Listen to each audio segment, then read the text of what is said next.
Russia மிலிட்டரிக்காக அடுத்த வருஷம் 30 billion அமெரிக்க dollar அளவுக்காக செலவு பண்ண இருக்காங்க தெரியுங்களா? ஆனா மூடி மறைக்கிறாங்க. அப்படிங்கிறது போல ஐஎஸ்டபிள்யூ தரப்புன்னு சொல்லிக்கிறாங்க. நீங்க கொஞ்சம் லேட்டுங்க தலைவரே. ரஷ்ய அதிபரான விளாடிமிர் புட்டின் அவர்கள் அதான் ஆட்டம் கேம்பெயினுக்காக 1,33,000 பேர்த்த ரெக்ரூட் பண்றதுக்கே ஆணையிட்டாரு.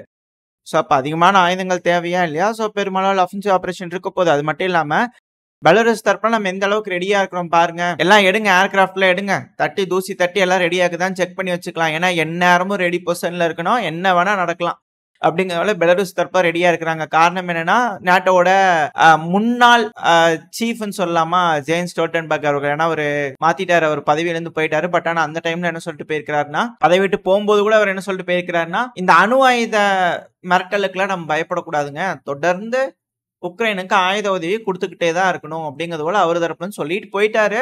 இதுக்கப்புறம் இருக்கிறவங்களுக்கு தான் எல்லா விஷயமும் இருக்கு அப்படிங்கிறது போல இருக்கு. பட் இருந்தாலும் ஒரு தரப்பு அப்படி ஒரு ஸ்டேட்மெண்ட் வரும்போது அமெரிக்காவோட நிலைப்பாடும் பார்க்கும்போது அதிகமான ஆயுதங்கள் உக்ரைனுக்கு கொடுப்பாங்க அப்படிங்கிற மாற்று கருத்தே இல்லை. அது மட்டும் இல்லாம யூகே இருக்கிறாங்க இல்லையா, அவங்க தரப்புல இருந்து ஒரு ஸ்டேட்மெண்ட் வந்திருக்குது.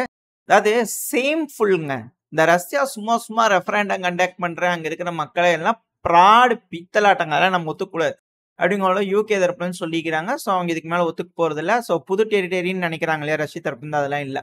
அதாவது உக்ரைன் தான் அவங்க மீட் எடுக்கிற வரைக்கும் போராடுவாங்க அப்படிங்கிற மாற்று கருத்துல. இப்போ பலருக்கும் ஒரு யோசனை கேள்விகள் இருக்கும், திங்கிங் உங்களுக்குலாம் வந்திருக்கும். சிலர் கமெண்ட் செக்ஷன்ல கூட கேட்டிருந்தீங்க, பர்சனலா மெசேஜ் அனுப்புறீங்க இல்லையா, அது ஆக்சுவலா அப்படி போய் பார்க்கணும் அப்படிங்கிறதே எனக்கு சமீபத்துல தான் தெரிஞ்சுது.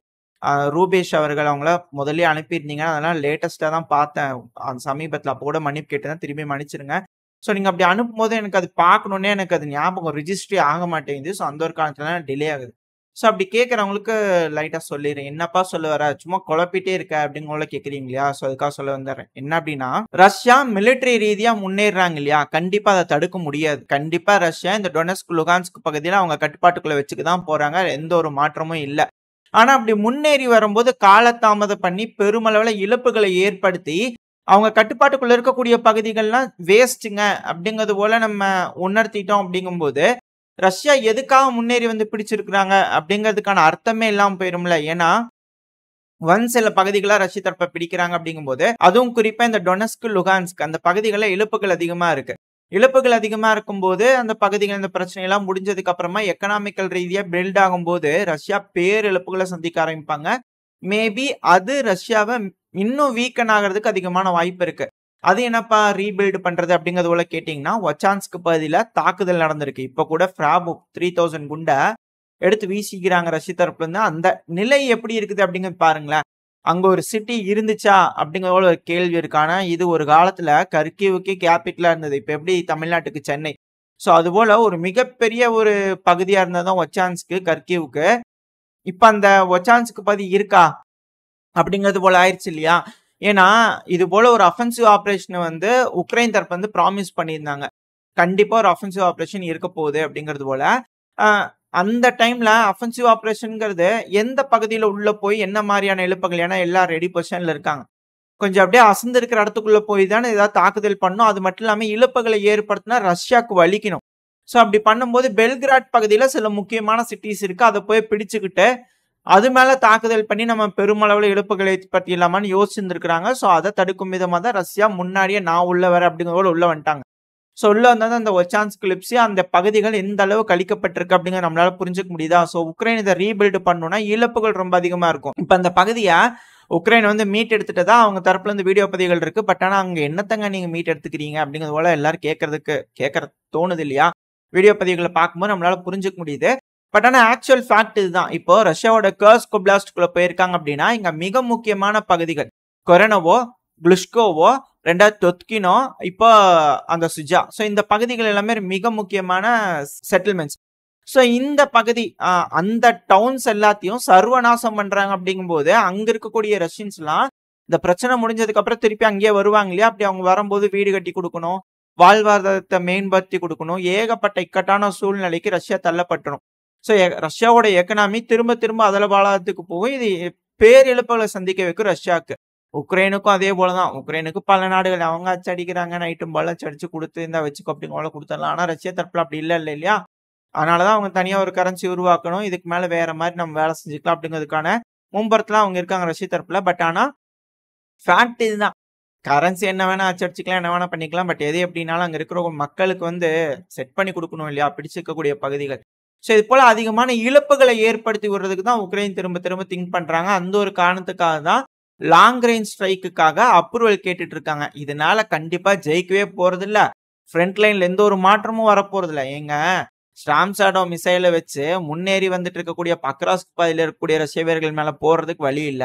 இவங்க இதை தூக்கிட்டு கொண்டு போய் பின்னாடி எங்கேயோ வீசி என்னத்த சாதிக்க போறோம்? ஒன்னும் சாதிக்க போல. சர்வநாசம் பண்ணதுக்காக தான் உக்ரைன் தரப்புலேருந்து திட்டம் போடுறாங்க. மேற்குலக நாடுகள் தரப்புலேருந்து திட்டம் போடுறாங்க. பட் ரஷ்யா அதுக்கு ஒத்துக்கிற மாதிரி இல்ல. இப்போ அதுக்கு ஓரளவுக்கு ப்ரிப்பேர் ஆகுறாங்களா அப்படின்ற கேள்விகள் வருது. ஒரு வேலை நடக்குன்ற பட்சத்துல நேட்டோ நாடுகளை சில நாடுகள் குறிப்பா எஸ்தோனியா, லாத்வியா, லுத்வேனியா, ஃபின்லாந்து இவங்களா இருக்கிறாங்க இல்லையா? ஸோ பார்டர் கட்டணுங்கிறாங்க இல்லையா? சவுத்தை கட்டி பாதுகாக்கலாம் அப்படிங்கிறத சொல்றாங்க இல்லையா? ஸோ இது போல விஷயங்கள்லாம் பார்க்கும்போது மேபி எஸ்கலேஷன் இருக்குமோ? யார் குடுக்குறாங்களோ அவங்க தானே. ஒருவேளை ஜெர்மனி இது புடிங்கி குடுத்துடலாமா அப்படிங்கிறது போல யோசிக்கிறாங்க. பட் ஆனா ஜெர்மனி தலைகளா என்னால முடியாது. அதாவது தற்போதைய ஓலாஃப் ஸ்கோல்ஸ் அவர்கள் ஜெர்மனியோட சான்சலர் வந்து ஒத்துக்க மாட்டேங்கிறாரு. மேபி ஒரு ஆட்சி கவிழ்ப்பில் ஆட்சி மாற்றம், அதுவும் பைடன் அவர்கள் போலயே ஓலாஃப் ஸ்கோல்ஸ் அவர்கள் அடுத்த எலெக்ஷனுக்கு வருவாரா இல்லையா அப்படின்ற போல கேள்விகள் வந்துட்டு இருக்கு இல்லையா? ஸோ மேபி அந்த இடத்துல வேற யாராவது வந்து ஒருவேளை அப்ரூவ் பண்ணிட்டாங்கன்னா அந்த மிசைல்கள் எடுத்து அதிக அளவில் தாக்குதல் பண்ணும்போது ஜெர்மனி தானே அடிச்சுக்க ரஷ்யா ஒன்றும் பிரச்சனை இல்லை அப்படிங்கிறதோட சொல்லிடுவாங்களா நாட்டோ நாடுகள் அப்படிங்கிறதோட கேள்விகள் இருக்கு. பட் இது இப்படி இதுதான் இருக்கக்கூடிய சூழ்நிலை. ஸோ அந்த ஒரு காரணத்தினாலதான் திரும்ப திரும்ப வந்து பாத்தீங்கன்னா இந்த லாங் ரேஞ்ச் மிசைலை பத்தி பேசிட்டு இருக்காங்க. வேணும் ஸ்ட்ரைக் பண்றதுக்கு வேணும் அப்படிங்கிற உக்ரைன் கேட்கறாங்க. ரஷ்யா தரப்பு வந்து மிரட்டல் இருக்கிறது இந்த ஒரு காரணத்துக்காக தான். ஏன்னா இழப்புகள் அதிகமா ரஷ்யா சந்திச்சுட்டாங்கன்னா ஒண்ணுமே பண்ண முடியாது. அது எதுக்காக இப்ப முன்னாடி வந்து இலக்குகள் அடைகிறாங்க அப்படிங்கிற ஒரு கேள்வி வர ஆரம்பிச்சிடும் இல்லையா? சோ ரஷ்யா எப்படி இதை கையாள போறாங்க அப்படிங்கறது பொறுத்து தான் பார்க்கணும். இதான் இங்க இருக்கக்கூடிய சூழ்நிலை. இப்ப இதே யூகே வந்து பாத்தீங்கன்னா இந்த லெபனான் இஸ்ரேல் மிக பெரும் அளவுல சண்டையாகிறதுக்கு தயாரா இருக்கிறாங்க இல்லையா? போர்ன்றத திரும்ப லெபனான் தரப்புல இருந்து அறிவிக்க கிடையாது. மிசைல் ஸ்ட்ரைக் பண்ணிருக்காங்க, இரு தரப்புலயும் மாறி மாறி பண்றாங்க. ஆனா அவங்க தரப்புல இருந்து வரக்கூடிய ஸ்டேட்மெண்ட்ஸ் என்னன்னா, நாங்க எந்த ஒரு அஃபென்சிவ் ஆபரேஷனுக்கு தயாரா இருக்கோம், நிலைகொலை எல்லாம் இல்லை அப்படிங்கிற போல ஹிஸ்புல்லா தரப்புல இருந்து தயாரா இருக்கிறாங்க. இதெல்லாம் வந்து ஒரு 5 நம்ம நினைக்கிற மாதிரி இதுதான் எடுத்தோம் கவுத்தோன்றதுனால இப்போ நடக்கக்கூடிய ஆபரேஷன்ஸ்லாம் கிடையாது. இஸ்ரேலா இருக்கட்டும், லெபனானா இருக்கட்டும். இது ஒன்ஸ் இஸ்ரேல் தரப்புல இருந்து கால் எடுத்து வச்சதுக்கு அப்புறம் தான் ஹிஸ்புல்லா எந்த அளவுக்கு ரெடியா இருக்கிறாங்க அப்படிங்கறதே தெரிஞ்சுக்க முடியும். ஏன்னா இதெல்லாம் பல வருஷங்களா திட்டங்கள் போட்டு இது போல வகுத்து இப்படிதான் நடக்கும் அப்படிங்கிறது போல யோசிச்சு எல்லாத்தையும் காய் நகர்த்திட்டு இருக்காங்க. அது சில நேரங்கள்ல மிஸ் ஆகுறது உண்டு. அது போலதான் இந்த நசரல்லா அவர்களோட மரணம் இது போல விஷயங்கள்லாம் நடந்திருக்கு. பட் எது எப்படியோ அவங்களும் ப்ரிடிக்ட் பண்ணியிருக்க மாட்டாங்க. இது போல பேஜர் அட்டாக் இது போல பல விஷயங்களை ட்ராக் பண்ணி அடிச்சிருப்பாங்க அப்படிங்கிறது போல. பட் இது போல நடந்துருச்சு. இப்ப யூகே வந்து பாத்தீங்கன்னா இந்த லெபனான் பிரச்சனையில இமீடியட்டா 2 பேர் ஸ்டெப் பேக் பண்ணுங்க அப்படிங்கிறது போல அவங்க தரப்புன்னு சொல்லிக்கிறாங்க. டிஎஸ்கலேட் பண்ணும் அப்படிங்கிறத அவங்க தரப்பு வந்து ஸ்டேட்மெண்ட்ஸ் வர ஆரம்பிச்சிருக்கு. ஆனா இதே போல ரஷ்யா உக்ரைனுக்கு சொல்றாங்கன்னா இல்ல.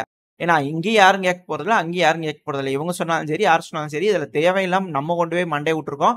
ஏன்னா ஆல்ரெடி இந்த சமாதான பேச்சுவார்த்தையில வந்து பாத்தீங்கன்னா பிரேஸ்லா இருக்கட்டும், சைனாவா இருக்கட்டும் கொண்டு போய் மண்டை விட்டுட்டு இந்த யூஎன்ல இருந்து எல்லா பக்கத்துலயுமே ஜெலன்ஸ்கி அவர்கள் கிரிட்டிசைஸ் பண்ணிட்டே இருக்காது இந்த 2 நாடுகளையும். இப்ப அதே போல நாளைக்கு நம்மளையும் இது போல ஏதாவது உருட்டுவாங்களா, மண்டை உருட்டுவாங்களா அப்படின்ற கேள்விகள் வந்திருக்கு. இது எந்த மாதிரி நம்மளோட அரசாங்கம் கையாள போகுது அப்படிங்கிறது பொறுத்து தான் பார்க்கணும். இல்ல ஜெலன்ஸ்கி அவர்கள் கூப்பிட்டு மன்னிப்பு கேளுங்க அப்படிங்கிறத போல கேட்டு வச்சிருவாங்களா அப்படிங்கிறது போல தெரியல. ஏதாவது சொல்லிட்டாரு அப்படின்னா பொறுத்து தான் பார்க்கணும் என்ன நடக்க போகுது அப்படிங்கிறது போலலாம். ஸோ இதெல்லாம் இங்க நடந்துட்டு இருக்க விஷயம். இதே இஸ்ரேல் காசா பிரச்சனையில வந்து பாத்தீங்கன்னா யூகே தரப்பு ஸ்டெப் பேக் பண்ண சொல்லிக்கிறாங்க. அது மட்டும் இல்லாம இப்ப ஏர் ஸ்ட்ரைக் நடந்தது இல்லையா லெபனானுக்குள்ள. ஸோ அப்படி நடந்ததுல பல பேராமெடிக்ஸ் வந்து பாத்தீங்கன்னா இறந்துட்டாங்க அப்படிங்கிற சொல்லப்பட்டு வருது. ஸோ இது எல்லாத்தையும் வச்சு பார்க்கும்போது இது திரும்ப இன்னொரு காசாவா மாறிட்டு இருக்கு. காசால எப்படி ஒரு இக்கட்டான சூழ்நிலை இருக்கோ அதே போலதான் இங்க தயவு தாட்சியே இல்லாம மெடிக்கா இருந்தாலும் சரி, இந்த நார்மலா யூஎன் தரப்புல இருந்து இந்த வேர்ல்ட் ஹெல்த் ஆர்கனைசேஷன் இது போல எல்லா நபர்கள்லாம் இருப்பாங்க இல்லையா? யாரா இருந்தாலும் சரி இந்த தாக்குதல்ங்கிறது சரிசமமா நடக்குது. கலெக்டிவ் பனிஷ்மெண்ட் மாதிரி தான் தாக்குதல் நடக்குது அப்படிங்கிற சொல்லப்பட்டு வருது. பட் ஆனா இதுக்கு லெபனான் தரப்பு இருந்து தாக்குதல் பண்றாங்க. ஆனா இழப்புகள் இஸ்ரேலுக்குள்ள எந்த அளவுக்கு ஏற்படுது அப்படிங்கிறது தெரியல. இஸ்ரேல் தரப்புல இருந்து என்ன சொல்றாங்க, அங்க இங்கேயும் விழுதுங்க மிசைல் அப்படிங்கிறது போல சொல்றாங்க. ஆனா லெபனானுக்குள்ள விழுகக்கூடிய தாக்குதல்கள் எல்லாம் பெருசா காட்டப்படுதோ அப்படின்ற கேள்விகள் வருது. அங்க எந்த அளவுக்கு இழப்புகள் இருக்கோ அதே போல மிசைல்கள் போய் ஒரு இடத்துல விழுந்துன்னா கண்டிப்பா இழப்புகள் இருக்கும். அப்ப இஸ்ரேலுக்கு என்ன மாதிரியான இழப்புகள் ஏற்படுதா, கோழிகள் ஆடுகள் இறக்குறாங்களா, இல்ல சும்மா வேடிக்கை காட்டுறதுக்காக சொல்றாங்களா, இல்ல ஸ்ட்ரென்த்தா தான் இருக்கோம், நாங்க ரொம்பவும் ஸ்ட்ராங்கா தான் இருக்கோம், எங்களால உங்களால எதுவும் செய்ய முடியாது அப்படிங்கிற தோரணையை காட்டுறதுக்கா அப்படி இருக்காங்க அப்படின்ற கேள்விகள் வருது. பட் எது எப்படியோ இருக்கக்கூடிய கள நிலவரம் வச்சு பார்க்கும்போது இப்ப புது அணிகள் ஃபார்ம் ஆக ஆரம்பிச்சிருச்சு. ஏன்னா இப்ப இஸ்ரேலுங்கும் போது புது அணிகள் இந்த ஜியோ பாலிடிக்ஸ் எல்லாம் வேற மாதிரியான கை நகர்வுகள் இருக்கு இல்லையா? ஏன்னா சண்டை பெருசாயே ஆகணும். அந்த ஒரு காரணத்துக்காக இஸ்ரேலும் போர்ன்னு டிக்ளேர் பண்ணி உள்ள இறங்காம இது போல தாக்குதல் எஸ்கலேட் பண்ணிட்டே இருக்காங்க. ஏன்னா அவங்க போரை டிக்ளேர் பண்ணோம் அப்படிங்கிறதுக்காக அவங்களும் தெளிவா இருக்காங்க. நாங்கலாம் போர் சொல்ல மாட்டோம். வேணா நீ சொல்லிட்டு வாப்பா அப்படிங்கிறது போல அவங்க தரப்புலயும் ரெடியா இருக்காங்க. ஸோ யார் முதல்ல பிரேக் ஆக போறாங்க இந்த மிடில் ஈஸ்ட்ல அப்படிங்கறத பொறுத்து இருந்து பார்ப்போம். இதோட இந்த பதிவை நான் முடிச்சுக்கலாம். இந்த பதிவு எப்படி இருந்துச்சு உங்களுக்கு பிடிச்சிருக்கா? பிடிச்சுனா லைக் பண்ணிட்டு உங்க ஃப்ரெண்ட்ஸ் அண்ட் ஃபேமிலியோட ஷேர் பண்ணிக்கோங்க. இந்த பதிவு நல்லா இருக்குன்ற நம்பிக்கையில அடுத்த பதிவு உங்களை சந்திக்கிறேன். அது வரைக்கும் ஸ்டே சேஃப். By by.